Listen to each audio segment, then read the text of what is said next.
ఏపీలో కూటమి ప్రభుత్వం ఏర్పాటై ఏడాదైన సందర్భంగా ఈ నెల 12న అమరావతిలో పెద్ద ఎత్తున కార్యక్రమం నిర్వహిస్తామని సీఎం చంద్రబాబు చెప్పారు. ఏడాది కాలంలో ప్రభుత్వం అమలు చేసిన పథకాల గురించి ప్రజలకు వివరిస్తామని తెలిపారు.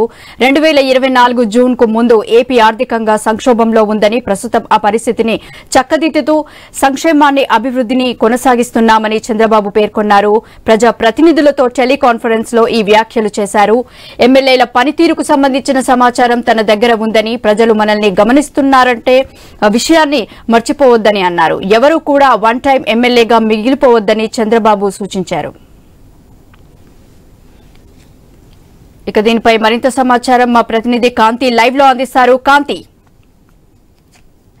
గీత, ఆంధ్రప్రదేశ్ లో ఎన్డీఏ కూటమి ప్రభుత్వం అధికారంలోకి వచ్చి సంవత్సరం ఈ రోజుతో పూర్తి చేసుకున్న సందర్భంగా సీఎం చంద్రబాబు నాయుడు ప్రజా ప్రతినిధులతోటి టెలికాన్ఫరెన్స్ నిర్వహించారు. ఈ సందర్భంగా కొన్ని కీలకమైనటువంటి వ్యాఖ్యలు చేయడం జరిగింది. ఏదైతే ప్రస్తుతం ఎమ్మెల్యేలుగా పనిచేస్తున్న వారంతా అందరిలో కూడా చాలా మంది ఫస్ట్ టైం ఎమ్మెల్యేగా ఛాన్స్ దక్కించుకున్న వారు ఉన్నారు. వారందరూ కూడా ప్రజలకు దగ్గరగా ఉండి, అలాగే రాష్ట్రాభివృద్ధికి సంబంధించినటువంటి విషయాలను, అలాగే కూటమి ప్రభుత్వం అధికారంలోకి రాకముందు రాష్ట్ర ఆర్థిక పరిస్థితికి సంబంధించినటువంటి విషయాలన్నింటినీ కూడా దృష్టిలో ఉంచుకొని ప్రజలకు వివరించే ప్రయత్నం చేయాలి. ఎవరు కూడా సింగిల్ టైం ఎమ్మెల్యేగా మిగిలిపోవద్దు అంటూ కీలక వ్యాఖ్యలు చేశారు. దీంతో పాటు ఏదైతే కూటమి ప్రభుత్వం అధికారంలోకి వచ్చి ఏడాది పూర్తి చేసుకున్న సందర్భంగా ఈ నెల 12వ తేదీన అమరావతిలో ఒక కార్యక్రమం ఏర్పాటు చేయాలని భావిస్తున్నారు. దీనికి సంబంధించి ఆ రోజు ఏర్పాటుకి సంబంధించినటువంటి విషయాలు, అలాగే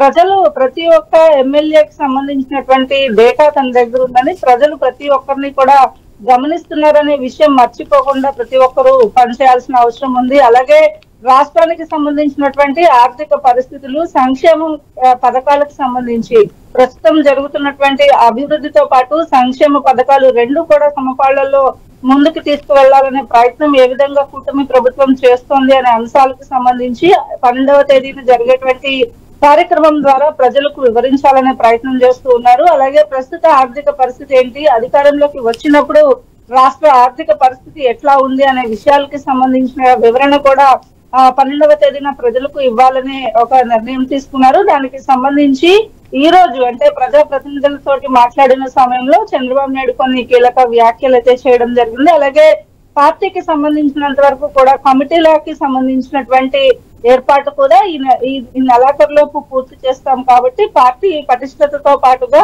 ప్రజలకు ప్రభుత్వం చేస్తున్నటువంటి మేలు, అలాగే సంక్షేమ పథకాలు, కొన్ని పథకాలు ఇప్పటికే అమలు కాకపోవడం వల్ల ప్రజల నుంచి వస్తున్నటువంటి రెస్పాన్స్ ఏ విధంగా ఉందో దానికి సంబంధించి ఆ రెస్పాన్స్ ని ఎందుకు అమలు చేయలేకపోయారు, రాష్ట్ర అభివృద్ధి విషయంలో ఎట్లాంటి అడుగులు తీసుకుంటున్నారు అనే విషయాన్ని ప్రజల్లోకి తీసుకువెళ్లాలని భావిస్తున్నారు. దీనికి సంబంధించినటువంటి అంశాలు ఏవైతే ఉన్నాయో అమరావతి వేదికగా దీనిని ముందుకు తీసుకువెళ్లాలని భావిస్తూ ఈ నెల 12వ తేదీన ఒక కార్యక్రమం ఏర్పాటు చేసి ఏడాది పాలనలో ఏం చేశారు, అలాగే ఇక ముందు ఏం చేయబోతున్నారు అనే అంశాలన్నింటినీ కూడా ప్రజలకు వివరించాలని ఒక నిర్ణయం తీసుకున్నట్లుగా తెలుస్తోంది. అయితే కాంతి, మరి ప్రభుత్వం అమలు చేసిన ఎలాంటి పథకాల గురించి వివరిస్తారు, అలాగే ఎలాంటి అభివృద్ధి సంక్షేమాన్ని కొనసాగిస్తున్నారు చంద్రబాబు?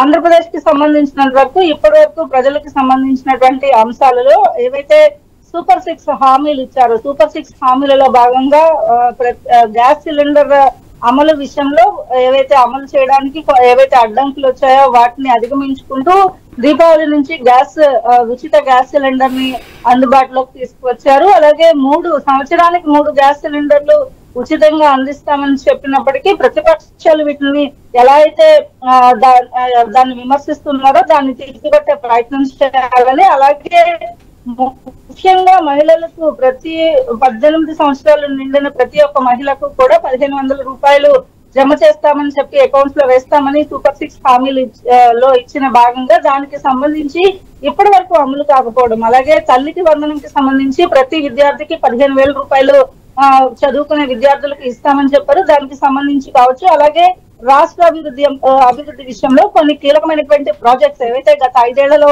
వెనక్కి వెళ్ళిపోయిన ప్రాజెక్ట్స్ ఉన్నాయో ఆ ప్రాజెక్ట్స్ అన్ని తిరిగి తీసుకొచ్చే ప్రయత్నం కావచ్చు, అలాగే కొత్త ప్రాజెక్ట్స్ రాష్ట్రానికి సంబంధించి కొన్ని కీలకమైనటువంటి ప్రాజెక్ట్స్ ని తీసుకురావడము, కొన్ని ఇండస్ట్రీస్ తోటి ఎంఓయూలు చేసుకున్నారు. వాటిలన్నిటికీ సంబంధించినటువంటి విషయాలు, అలాగే పర్యాటకంగా రాష్ట్రాన్ని ఎట్లా అభివృద్ధి చేయాలి అనే విషయానికి సంబంధించినటువంటి చర్యలు ఏమేమి తీసుకున్నారు, అలాగే ఆర్థిక పరిస్థితి మెరుగుపడడానికి కావాల్సినటువంటి ఏర్పాట్లు ఏమున్నాయి అనేటువంటి విషయాలన్నింటినీ కూడా సీఎం చంద్రబాబు నాయుడు దృష్టి పెట్టారు. దానికి సంబంధించినటువంటి అంశాలన్నింటినీ కూడా ప్రజలకు తీసుకువెళ్లే ప్రయత్నం అయితే చేపడుతున్నారు. అలాగే కేంద్రం సహకారంతో కొంత నిధులు అంటే రాష్ట్రానికి రావాల్సినటువంటి నిధుల విడుదల పైన కూడా కొంత చొరవ తీసుకుని కేంద్రం కూడా ముందుకు వచ్చి ఆంధ్రప్రదేశ్ ఇచ్చేటువంటి సహకారానికి సంబంధించినటువంటి విషయాల్లో కూడా కేంద్రం ముందు ఉంటుంది అనే విషయాలకు సంబంధించి, అలాగే అమరావతి రాష్ట్ర అభివృద్ధి విషయంలో కూడా